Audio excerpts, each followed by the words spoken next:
I mean, I don't mean to laugh, but they've done this to themselves, right? I mean, they are jumping up and down, hyper panicked over the fact that the planet's coming to an end.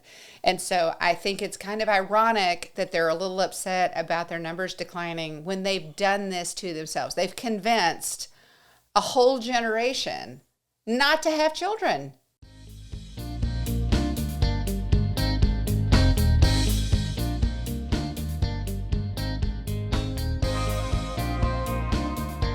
Welcome to the show called Let's Talk Homeschool, brought to you by Apologia Educational Ministries. This is the show where we talk about everything homeschooling, the who, what, when, where, why, and how. We want to affirm and encourage you in the decision to homeschool, challenge and inspire you to take it to new heights, and celebrate everything you get to experience along the way in this adventure of a lifetime. We're your hosts, Davis and Rachael Carman, and today's show is titled Dearth.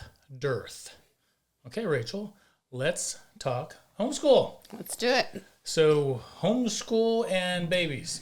Yeah, they're two things that go great together. They really do. Kind of hard to have a class if you don't have kids. It's true. Yes, Yeah, it's so, an important thing. But people have probably been hearing about the decline in birth rates, the decline in populations of countries, and America has its own problems too. Mm-hmm. It's not just countries like Canada, Japan, China, Ukraine, Spain, Italy, Poland, Thailand, and many more that have birth rates of 1.2 or less. Yeah. And that's of women that are in their fertile years. Right. And so most people are aware that you need a birth rate of 2.1 just to replace ourselves, right, to hold the population steady. And what is it in the U.S.? I think it's dipped because I know when we were having our kids, it was 1.7. So we were already below what we needed to maintain. Right. So it is currently, as the latest U.S. Census Bureau report says, that in the U.S. it is at its lowest all-time low of 1.6. And the highest we had reached was in 2007. The report does not say what that was at the time. Okay. But it's been coming down since 2007. Now, the interesting thing to me about that year is this is 2025. Mm-hmm. So we were at our peak 18 years ago, and it's been coming down ever since. And what's happening? What do we hear in schools right now? Public school system? Declining student enrollment. Right. Partly because they're leaving to come homeschool. Right. Partly because they're leaving to go to private schools. Sure. But also because there's not very many of them. There's a declining number of them. I mean, I don't mean to laugh, but they've done this to themselves, right? I mean, they are jumping up and down, hyper panicked over the fact that the planet's coming to an end. And so I think it's kind of ironic that they're a little upset about their numbers declining when they've done this to themselves. They've convinced a whole generation not to have children.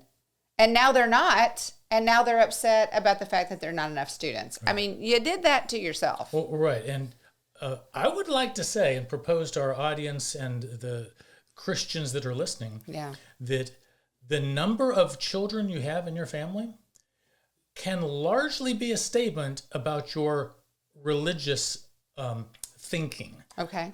Your view on, your theological view on children and family. And because if you see a family with a large number of kids, what do you think? You tend to have an idea. You notice, that's for sure. You notice. And so it makes a statement. And we had plenty of people ask us, do you guys homeschool? Yeah. As a result of, you guys have 7 kids. Do you homeschool? Right. And that can be an actual statement. It is a statement. You are saying something people do notice, and it can be a really powerful statement that you are seeking to honor God in word and deed. And I mean, I'm just going to say, let's cut it off at the pass, right? So we have a very wide range of conversations that we have on this podcast, but this conversation today is feeling like, whoa. Y'all want to back up the bus? Ha, ha, ha. And talk about how I do reading, writing, and arithmetic. You want to talk about child discipleship. You want to talk about family worship. I'm all in. But who do you think you are to tell me that we need to consider having more children? Right. And I mean, this gets really personal and uncomfortable today. It does. And I would propose that it's not even just an educational decision. Right. Okay, you're going to start homeschooling. We've decided to homeschool. And as a result, we've also decided to have more kids.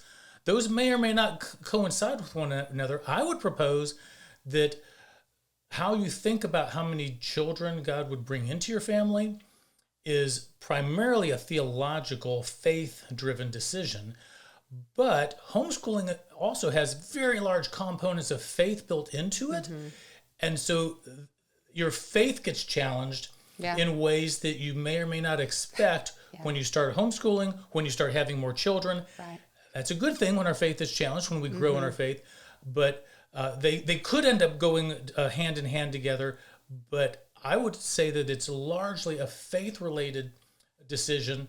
But once again, homeschooling is also many times a faith-driven decision. It's true, and I'll say that for us, it did go hand in hand, right? So, I don't want to tell the story again. We've told it more than once on the podcast, but you and I are both firstborn. We gave birth to our firstborn, and for a moment, it was like, okay, we're good, we're done. 3 firstborns, we'll be very happy to get that. That's exactly right. We'll all be bullheaded. Yeah, and then it was like, maybe we should give him one sibling, right? Well, okay. And we had our second, and then it was Davis, Rachel, and the boys. I was very happy with that. You were thrilled with that because daughters were scary to you. And then in the course of moving 3 times in 3 years, we ended up pregnant with number 3, and you were terrified that it might be a daughter, and then it ended up being a daughter. And that having her intersected with our beginning of our homeschooling journey. And once we stepped into homeschooling 1 year at a time, because these people are still crazy, right? So we weren't committing to this for the long term. Once we stepped into that and went to conferences, having lots of children was, what now would it have been? 27 years ago when we started Home Educate, 28 years ago. How long ago? A long time 29 years ago now. 29 years ago. I can count. That was one of the characteristics of homeschool families, was they had more than 1.7, and sometimes a lot more than 1.7, right? And that started getting us thinking. I mean, Here we were already stepping out in faith and doing this homeschool thing, which we said we would never do, and here we're doing it, and oh my goodness, these other people are relatively normal, and we're enjoying it, and we're seeing God move and work. And the toughest decision and the best decision and the most glorious decision, and seeing him move in ways and draw our hearts back home. And I mean, he was just doing, I try to articulate all that God did in all that time. I don't have the words for that, right? Yeah. And during that process, it was like, who might God send? Yeah. Who might God send to our home? Who might God bless us with? And then we had literally 4 more children. And I would largely attribute it to the other families that we met in our homeschool journey. Well, sure, because that did cause us to think about childbearing differently than we were thinking about it prior. Yeah. It challenged us. It challenged our faith. And I remember many drives home from work praying to God, what does this mean for us? Should we walk by faith and have as many children as you would bring? What would that look like? Yeah. And it was scary and exciting at the same time. Sure. But certainly new, and we were really going back and forth about what does this mean? But once we decided to walk by faith and go down that path, excitement was actually the bigger word. Fear dissipated because we were having faith in God, a God that we loved and trusted. Right. And we became convinced that, no, we really do love kids. We really do view them as rewards and blessings. So why would we turn them away? And we had this paradigm shift on something that we thought we already had well in our hearts. We thought our love for children was there. We were already homeschooling, for heaven's sake. I was like, come on. We wanted a beautiful family when we got married. Yeah. And it was part of how God hit us over the head with a 2x4, a providential 2x4, to get our attention to say, I would like to bless you in ways that you didn't think about prior. Right. And that was exciting. That was the best word that I can put into it to describe how we went forward. And the result was we had ended up with 7 children. And there's so many times when we think back on our life and big intersections we came to. Yeah. I would tell you the three biggest intersections we came to that have made probably the most profound difference in our personal lives was the decision to homeschool, the decision to let God dictate how many kids we'd have, and the moment when we acquired Apologia as our ministry and our way of making an income. Those three things are the most profound, and it was all because of a walk of faith that God helped us. He was patient with us. It wasn't part of our plan, but I loved how he built our biography and our resume and our life story. Yeah. I think one of the things that you touched on that I think is worth sort of asking our audience to consider, and that is, I think there are so many things we abdicate, we hand off to the culture and let the culture fill in the blanks instead of letting God fill in the blanks. And one of those things is our definition of blessing. So if we read through the Bible, we hear in the Bible all about these blessings of God, and we can be blessed with the fruit of the Spirit, which is actually singular with all of these aspects and components and dimensions of the fruit. Love, joy, peace, patience, kindness, goodness, faithfulness, gentleness, and self-control are the fruit, singular. And that's a blessing to receive that. Our salvation is a blessing. Obviously, Christ in our lives is a blessing. The Holy Spirit is a blessing. And then yet, in there it says children are a blessing. It says that. It doesn't matter which translation of the Bible you get. It's still in there that children are a blessing. And yet I think far too often we've scratched that part of the blessing list off. And we've given that over to the world because the world doesn't see children as a blessing. Right. The world sees children definitively as a list of negative things, a drain, an expense, they're exhausting, they take time away, they don't allow you to do what you want to do. And I think by and large, though, the world sees children overall, the overall theme would be negative and not as a blessing.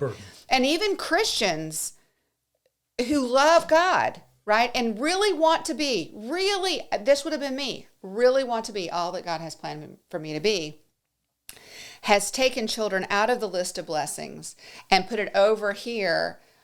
Boy, it's tough to say, not as a curse, but as not a blessing, right? And I do think that there are portions of our culture who would say they are a curse, but that's a conversation for another day. But as Christians, I really do believe, I know that I had said, yeah, I want to be blessed by God, and I'm so blessed by the salvation. I'm so blessed by the Holy Spirit. I'm so blessed to know Jesus. But you can hold on. I don't want to be blessed with any more kids, right? I don't, that's just, no thank you. And that's astonishing to me because I think that I think we make a list of ways, and we do this in a lot of different areas. We predetermine what answered prayer would be, right? And certainly in this area of blessing, we think, if God's going to bless me, this is what it would look like. And we have our list, right? And I would just propose, God does want to bless us. Definitively, as our Father, He wants to bless us. Just like any parent does. But that list is not going to be my list. Right, exactly. Because a lot of the things that God allows and uses to bless me are stupid hard. Sanctification is the huge way that God wants to bless me. Yeah. And then there's the means of sanctification, which is homeschool, which trials and tests have been part of my sanctification. And all of those things are blessing. And in that list is children. Right. And when I think of how powerfully God has and is continuing to use our children in our life as a sanctifying blessing, right? Because once a parent, always a parent, right?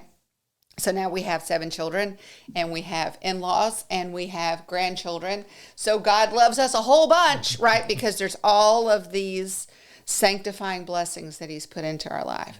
And I just want to say, I get it. It's hard. It's overwhelming. The culture says no, but it is glorious, and I am so grateful. I am so grateful that we had more than 1.7. Well, so am I. And let's expound upon some of those details of why we're blessed. What we're seeing now, that our kids are grown. 4 of our 7 are married. Yeah. So We have 12 grandkids with anticipation of having more because Sure. there'll be more marriages. The ones that are married are probably going to have some more kids themselves. Right. And Rachel brought this to my attention recently when the 12th grandchild was born, that between the 7 kids that we had and the 12 grandkids that they've had, there are 19 people on the earth so far as a result of us. We're past 1.7. We are. And so that compound interest, so to speak, kicks in. And we think of how our life would be so different if we had 1 or 2 kids with 3 or 4 grandkids, and that's it, versus this abundant supply of kids. We were just recently visiting the 3 newborns that were born earlier this year, and they're cute as can be. I mean, they're just so precious. They're cooing. Their 2-year-old sibling is trying to figure out what this thing's. Can't this thing play with me? Yeah. The 4-year-old is off doing their own little thing, and so it's just beautiful to see how God has put our kids' families together, right? And the birth orders there, and it's just wonderful to experience that piece of it, and starting to see the sanctifying blessing that they are to our kids and our in-laws. Because parenting is sanctifying. It's a thing. It's a thing. And sanctification is good for us. It's good for all of us. It's good for us to be sanctified by watching and not controlling and not dictating, right? It's good for them. It's good to have the opportunity to pray for them. I mean, having lots of kids is a win-win. Oh, yeah. And, there's several things that people said to me, and I don't know who to attribute this to, but one of the things that we heard. So back in our day, when we were not owning Apologia, when we were just attending homeschool conferences, I would say that the encouragement to have lots of kids was a hot topic. Would you agree with that? It definitely was. And I don't think it is as much anymore. And so we're going to lead that charge. And right. I know there are lots of our friends, and I don't know who to mention and who not to mention, but I know there are a lot of other people that we have gone into conference with for a long time and spoken with. And we're all here. I'm just saying this is good for our souls. It is good for our families. It is good for our communities. It is good for the glory of God, because to have more children is to give birth to more image bearers, right, and to disciple them, and the fear and the admonition of the Lord is world changing. And this is a moment. Well, it is. This is a moment that people have to be part of something glorious. Right. If the rest of the world is going to say, we are not going to participate in receiving blessings from the Almighty, what if we all did? I mean, really? I mean, this is a glorious opportunity for the people of God to rise up and dare to do something against the culture. Well, right. Well, in Genesis, God gives mankind a mandate to be fruitful and multiply and fill the earth. And so far, the earth has been growing in population. There was 2 or 3 billion when we were kids. Now there was 7 billion, and now we're close to 8 billion. Yeah. And people have been talking about the growth. What will happen when there's 10 billion people on the planet? Well, listen to how these numbers work out. 2.1, that birth rate, only keeps us flat. So if there's 8 billion people in the world right now, if we had a global birth rate of 2.1, 75 years from now, there'd be 8 billion people. Okay. No growth. With a birth rate of 1.6, in 3 generations, roughly 75 years from now, there will be 50% less people. Because you think about 2007 when America was at a peak. 18 years later, the kids born in 2007 are now 18, graduating high school. Yeah. There's been fewer each year. You can't instantly replace kids that were never born. Yeah, right. They have to be born and then live for 18 years, graduate high school and all this. But if there's a birth rate of only 1.2, there'll be 80% less people. That's just how the math works. Wow. If we continue on those birth rates. And so to your point, as Christians, we can not only be a part of the spiritual struggles and decline in the world by raising Christians, homeschooling them with Christian values, so that they can be salt and light in the world and be masters in their fields of study and be the best philosophers, artists, engineers, lawyers, doctors, homemakers, electricians and carpenters out there. Right. But we can also be part of the economic solution. Right. Because without consumers, there's no one to buy your goods, and so businesses will see declines, just like the schools are seeing declines, and the colleges are already smart enough to look at the demographics alone, and that there's fewer 18-year-olds coming down the pipe. They know their market has already shrunk, and there's nothing they can do about it. And similar, so the point is, as Christians, there's so much we can do to fulfill God's mandate, to fill the earth, to be fruitful and multiply. And that is good for everybody, economically, spiritually, relationally. And we have seen that in our own family. I mean, we think a lot about the fact that we have 7 kids, they're all grown, they've left the nest, and how much they love each other. Some people think, well, how can you ever give any of them enough attention? Well, the answer is you really can't. You're going to share a lot, and you're going to share a lot of memories. And as a result, there's going to be these bonds that can be different. They can be beautiful, as opposed to your small family leaving the nest and everybody going about their own way and not having that much interest in each other. I think it's a shift. It's a major paradigm shift. But what if this isn't really about you? What if, I mean, really, what would it look like? Because I really think, I know my life even now would look different if I actually lived day and night with reckless abandon for the honor and the glory of God. And this is a moment that we're at. This is an amazing moment for young families to dare to fear God and not man. To dare to step out and to trust and obey, and to dare to take God up on his promises that children are a blessing. Because there's not anything better you can give to any one of your children than another sibling.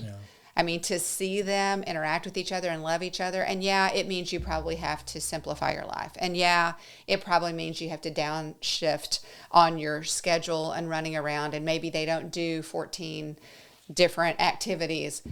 But it probably means you read some more books together and do more puzzles together and play more games together, and the relationships just get deeper.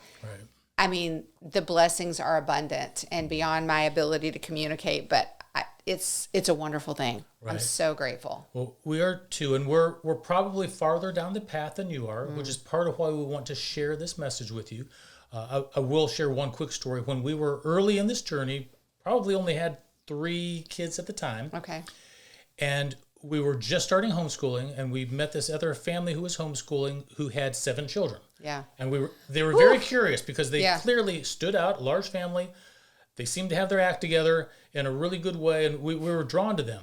And so we talked with them, and they were very encouraging and helped us. Matter of fact, they helped us go to our very first homeschool conference where the light bulb turned on, and the rest is history. But it created a vision for us that we didn't have before. And so since we're farther down the path than you probably, we want to share with you these encouraging stories that might be part of your story to where you have a larger family than you thought you might have, and more grandchildren than you ever thought possible, to where you were surrounded by kids and grandkids at Thanksgiving and Christmas and July 4th and other family events. And so I want to read from Psalm 78 to help create a little bit of this vision that none of us can see, even for us right now where we're at with 12 grandkids and anticipating more weddings and more grandkids, thinking to the generations still to come. So in Psalm 78, it says, "Give ear, my people, to my teaching. Incline your ears to my words of my mouth. I will open my mouth in a parable. I will utter dark sayings of old, things that we have heard and known, and our fathers told us. We will not hide them from their children, but we will tell the coming generation the glorious deeds of the Lord and his might and his wonders that he has done. He established a testimony in Jacob, appointed a law in Israel, which he commanded our fathers to teach their children, that the next generation might know them." And I love this line right here. "The children yet to be born, and arise and tell them to their children, so that they should set their hope in God and not forget the works of God, but keep his commands." And you can read the rest of that psalm, but this preamble at the beginning, it says, "Fathers, tell your children and their children the wonderful deeds of God." And so by doing that, you're telling children that haven't even been born yet, because your children will tell them and their children will tell theirs. And it creates this vision of, wow, I could be a part of something really big with God's glory being spread and all his stories that he's done for his people of old, for his people now, and for the people to come. So that's our hope and prayer for you, that when people see you and they maybe see a large family, that they'll think two things.